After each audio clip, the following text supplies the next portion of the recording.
2015 সালে বিবিসি এর Bettany Hughes genius of the ancient world নামের একটা ডকুমেন্টারি সিরিজ করেন।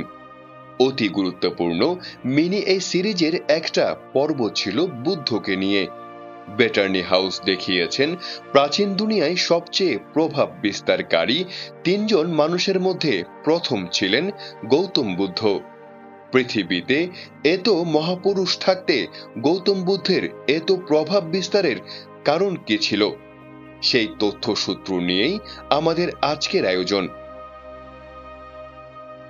গৌতম বুদ্ধের যাবতীয় চিন্তা ভাবনা ছিল জীবিত মানুষকে নিয়ে। দুনিয়ার সব রিলিজিয়ন বলে আপনি মরার পরে একটা সুন্দর জীবন পাবেন, এজন্য কাজ করতে হবে জীবিত থাকাকালে।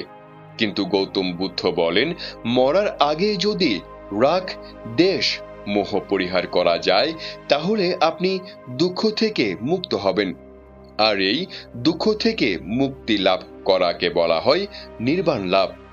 বর্তমানে মানুষ যে আধুনিক মেডিটেশন করে তা মেইনলি বুদ্ধই স্টাবলিশ করে দিয়েছেন। তিনি শিখিয়েছেন নিজেকে শুদ্ধ করার প্রক্রিয়া। জার্মান লেখক হেরমান হেস বুদ্ধকে নিয়ে লিখেছেন তার অতি বিখ্যাত বই সিদ্ধার্থ। যদি আপনারা সময় নিয়ে এই বইটা পড়েন তাহলে জানতে পারবেন কি বিচিত্র মানুষ ছিলেন গৌতম বুদ্ধ।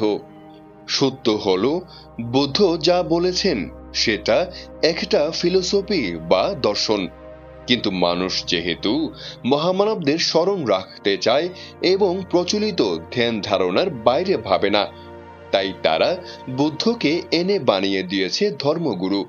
প্রাচীন যত বৌদ্ধ বিহার ছিল এগুলো ছিল আমাদের ভূখণ্ডের সবচেয়ে প্রাচীন বিশ্ববিদ্যালয়। পাল রাজারা অক্সফোর্ড, কেমব্রিজ বানাবার 1000 বছর আগেই এই বৌদ্ধ বিহার নামের বিশ্ববিদ্যালয় বানিয়েছিলেন। যদি আমাদের ভূখণ্ডের পাল রাজারা পরাজিত না হতো তাহলে দুনিয়ার সবচেয়ে পুরাতন বিশ্ববিদ্যালয় হতো মূলত বৌদ্ধ বিহারগুলো। ইন্টারেস্টিং তথ্য হলো স্নাতক শব্দটা এসেছে এই বৌদ্ধ বিহার থেকেই। গুরু যখন ছাত্রকে তার অর্জিত সকল জ্ঞান দিয়ে দিত তখন শেষ ধাপ হিসেবে ছাত্র গুরুর স্নান করার সেই বিশেষ পুকুরে স্নান করার সুযোগ পেত।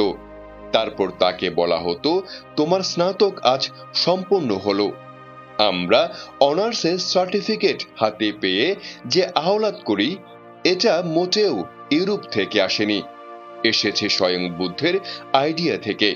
সারা দুনিয়ার বিশ্ববিদ্যালয়ে প্রতিষ্ঠার মতো স্বপ্ন যে মহামানব প্রথম বাস্তবায়ন করলেন তিনি হলেন মহামানব গৌতম বুদ্ধ। এখন আপনি যদি জানতে চান তার অবদান কি, তাহলে এর চেয়ে লজ্জার কথা আর কি আছে বলুন।